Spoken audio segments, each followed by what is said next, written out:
એ સિંગ પાક ને તલ પાક બે હગા ભાઈ રે, અડદિયો તો એના મામાનો છોકરો થાય રે, સિંગ પાક ને તલ પાક બે હગા ભાઈ રે. મારા માણાને ગામમાં મોકલ્યો અડદિયો પાક લેવા, આજ તો અડદિયો ખાવો છે. યા ભોળા દાદા અડદ. હે અડદ હું કામ લાવ્યો? એ હું દુકાને ગયો ને તે દુકાનવાળા ભાઈએ મને પૂછ્યું હું આપું, તો મેં કીધું અડદ દ્યો, તે એને અડદ આપ્યા. હે ઓય બાપા, પણ તું અડદિયો એમ કે તો પછી અડદ જ આપે ને. અડદિયો પાક આપો એમ કહેવાય. પણ મને એમ કે દુકાનવાળા ભાઈ અડદિયો પાક જ આપશે, કે તો એને અડદ આપ્યા. કેવો માણસ છે, અડદિયા પાકમાં તને ખબર ના પડતી? અડદિયા પાકમાં તો ખબર પડે જ છે ને, મોહનથાળ જેવા બટકા આવે ઈ ને. હા ઈ અડદિયો પાક લાવવાનો હતો. જો બોલો, દુકાનવાળા ભાઈનો વાંક છે તોય મને ખીજાવા મીણ્યા. ઓય બાપા, ઓય બાપા, હજી પાછો મારી સામું બોલે, ઊંધા કામ કરે ને. એ હવે ધોલું નહીં મારતા. હે પણ ક્યાં જાય તો કે? યો બોલો, કા કઈ કહું એટલે રિહાવા મળે અને કા ભાગવા મળે, કઈ કહેવાતું જ નથી ને. એની પેન ને કાગળ હું કામ લાવ્યો? એ મારી હાટું લાવ્યો. આપણે હવે કાઈ લેવા નથી મોકલવાનો. એ હું કાંઈ વસ્તુ લેવા જવા હાટું કાગળ ને પેન નથી લાવ્યો, રજા ચિઠ્ઠી લખવા હાટું લાવ્યો. શું કામ? એ મારે રજા જોવે ને એટલે. શું કામ? એ હમણાં તમને ખબર પડી જાહે, લ્યો વાંચો. સવિનય સાથ જણાવાનું કે મારે 5 દિવસની રજા જોવે છે, કારણ કે હમણાંથી મારું નાનું મગજ કામ ઓછું કરે છે, તો 5 દિવસની રજા આપવા વિનંતી. લિખિતન ભોળા દાદાનો માણસ. હે ઓય બાપા, તું હું કઈ નિશાળે ભણવા જા તે રજા ચિઠ્ઠી મને આપે? તો પણ હું તમને કઈ નથી શકતો એટલે રજા ચિઠ્ઠી લખી.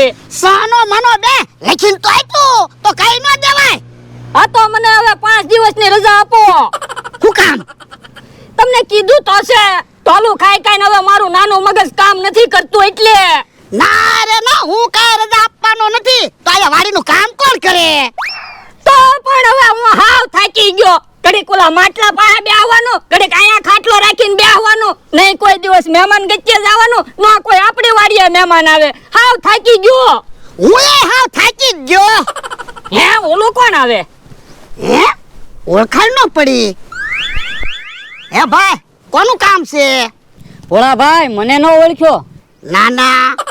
ભોળા ભાઈ, તમારા ગાલે માખી બેઠી. હે તારા ગાલ ઉપર તો મેં બેઠી. હે ભોળા, તારા ગાલ ઉપર મેં બેઠી. હે મુના તું? હા ભોળા, હું. લે બોલ, તું તો ઓળખાયો નથી રહ્યો. પણ ભોળા ભાઈ, હું તો તને ઓળખી ગયો ને. હા હો, લે તું કેતો તો આપણી વાડીએ કોઈ મહેમાન નથી આવતું, જો મારો ભાઈબંધ આવ્યો, ગા સા બનાય. એ હારો. બે ભાઈબંધ બે. તું તો જાજા સમયે વાડીએ આવ્યો. ભાઈ, મારે તો ઘણું વાડીએ આવવું, પણ નવરાઈ રેવી જોવે ને. કેમ? દાડીએ જાવ, દાડીએ ન જાવ તો તાવડી ટેકો લઈ જાય. પણ તું તો ભણવામાં હોશિયાર હતો ને, મને તો એમ હતું તને નોકરી મળી ગઈ છે. ભાઈબંધ, પરિસ્થિતિના હિસાબે ભણવાનું મૂકી દીધું અને કામે લાગી ગયો. ઠીક. યસા. ઓ ભાઈબંધ, હવે આવ્યો ને તો થોડાક દી રોકાજે. ના ના હો ભાઈબંધ, હું રોકાવાનો નથી, મારે કામે જવાનું હોય. પણ હવે આ ઉંમરે કામની બળતરા ન કરવાની હોય, બધું છોકરાને હોપી દેવાય. પણ છોકરાને પરણાયો ને તો છોકરા નોખા થઈ ગયા. હું ને તારા ભાભી નોખા રેવી. ઠીક. હે ભાઈબંધ, તારા છોકરા તો ગામમાં રહેતા લાગે. હા ના હા ના. હે ભોળા દાદા, તમારા ભાઈબંધ કોની વાત કરે? એ મારી વાત કરે. પણ તમારા ક્યાં લગન જ થયા? આ ઈ તો તને ખબર છે, મને ખબર છે, પણ મારા ભાઈબંધને ક્યાં ખબર છે? ભાઈબંધ, મારા લગ્ન જ નથી થયા. હે તો તારે કાંઈ બળતરા નહીં. ઓલા દાદા, રસોઈ હું બનાવું? એ ખાવાનું કાંઈ નથી બનાવવું. હું ખાઈને જ આવ્યો છું. હું હમણાં નીકળી જવાનો છું. એ તો થોડીક વાર રહીને જમવાનું બનાવીશ, ઘડીક ખોટી થાવ. એ ના હવે મારે નીકળવું છે. હાલો હું ભાગું. હે? તો ઉભો રે ભાઈબંધ. અલે 10,000 રૂપિયા રાખ અને ક્યારેક વાડીએ આટો મારવા આવજે. ના મારે કાંઈ પૈસા નથી જોતા. હું કાંઈ પૈસા હાટું નથી આવ્યો. હે? તો તું ઘડીક બે હાલ તો યાર. હે બોલા દાદા, શું કામ છે? એ એમ મારો ભાઈબંધ પૈસા નહીં લે. ભલે ગરીબ છે પણ સ્વાભિમાની માણસ છે. તો એક કામ કર, થેલીમાં 2 પાલી બાજરો લેતા અને એમાં 10,000 રૂપિયા મૂકી દે, એટલે એને ખબર નહીં પડે મેં પૈસા આપ્યા ઈ. એ હારો. હે ભાઈબંધ, ખાવાનું નથી બનાવતા ને? હું હાસું કહું છું, ખાઈને જ આવ્યો. એ ના ખાવાનું નથી બનાવતા. મારો માણા 2 પાલી બાજરો લેવા ગયો. આવ્યો છો તો બાજરો લેતો જા ને. પણ બાજરો તો છે. પણ મારે ઘરનો બાજરો છે. 2 પાલી તો બાજરો લેતો જા. એ હારું. યા બાજરો. અને જો બાજરામાં કાંકરા છે, જો દળનું દળાવી ગયો. હારું. હે કોણ મહેમાન છે? એ મારા ભાઈબંધ છે. હારું છું તું બકુડા આવ્યો. મમરાભાઈને ફોન કરતો. કેમ? એ મારા ભાઈબંધને મોટર લઈને મૂકવા જવાનું છે ને એટલે. ઠીક મારા ભાઈ. હલો મમરાભાઈ, મોટર લઈને ભોળા દાદાની વાડી આવો તો. એ હારું. હે બકુલભાઈ નવો ફોન લીધો કે હું? હા, જૂનામાંથી નવો ફોન લીધો. જૂનામાંથી નવો ફોન એટલે? એ ફોન જૂનો છે પણ મારા માટે તો નવો જ ફોન કહેવાય ને. આ એ હાસુ. ભોળા દાદા, મોટરનું ભાડું આપો અને ચા પાણીનો ખર્ચો આપો. અલે 2,000 રૂપિયા છે. એ હારું. હે મમરાભાઈ મોટર લઈને આવી ગયા. હાલ ભાઈબંધ, તો હું જાઉં. આ થેલી લેતો જા. હું છે થેલીમાં? એ 2 પાલી બાજરો છે. એ હારું. હારું છું તમે તમારા ભાઈબંધને એમ કીધું કે બાજરામાં કાંકરા હશે, એટલે ઈવડા ઈ બાજરો જોહે તો એને ખબર પડી જાહે કે થેલીમાં પૈસા છે. એટલે તો મેં એમ કીધું. કઈ બાજુ મોટર લઈને જવાનું છે? હે બકુલભાઈ, કઈ બાજુ જવાનું છે? એ ભોળા દાદાના ભાઈબંધ છે, એના ગામ મૂકવા જવાના છે. ઠીક, તો બેહો મોટરમાં. હાલો. હાલો બેહો મહેમાન.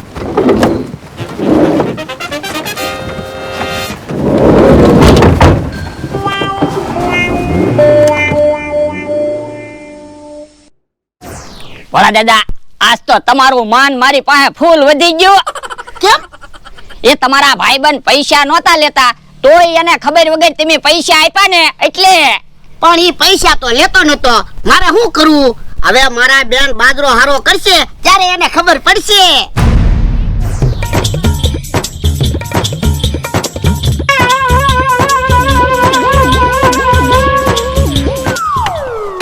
લ્યો સાની હોટલ આવી, ચા પી નાખવી. એ ભાઈ ચા આપો લ્યો. અને એક ચા સામે મોટરમાં દાદા બેઠા ને એને દઈ આવો.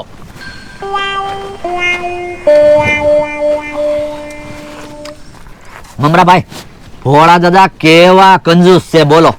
કેમ? મોટરમાં દાદા બેઠા ને ઈ પાક્કા એના ભાઈબંધ છે અને હાવ ગરીબ છે તોય 2 પાલી બાજરો આપ્યો.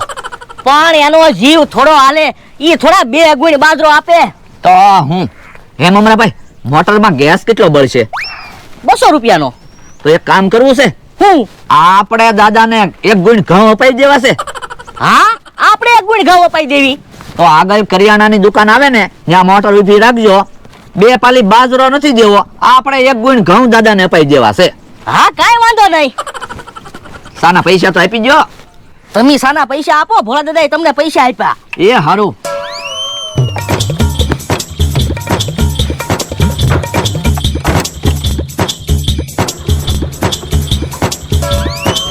ભોળા દાદા, આપણે મહેમાન એમ બોલતા હતા. મહેમાન તો આવ્યા પણ ઘડીક વારમાં તો પાછા આવી ગયા.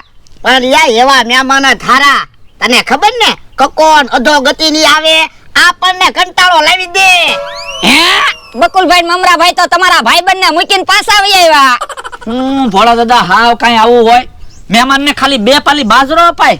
હે તમે બાજરો પાછો લાવ્યા? હા, બાજરો પાછો લેતા આવ્યા અને અમારા પૈસાના 1 ગુણ ઘઉં અપાવી દીધા.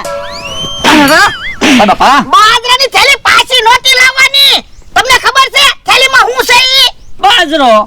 એ બાજરો નથી, બાજરામાં 10,000 રૂપિયા છે. હે તો અમને તો કેવું જોવે ને તમારે. એ અમને તમારી બીક લાગતી હતી કે તમે પૈસા લઈ જાઓ. હવે એમ થોડા એમી પૈસા લઈ લેવી. ભોળા દાદા, મને તો એવું લાગે તમારા આચે હારું કામ જ નહીં થાય. કેમ? તો હું તમારા ભાઈબંધને ખબર વગર તમે એને પૈસા આપ્યા તોય પૈસા પાછા આવ્યા. આ ઈ હાસુ.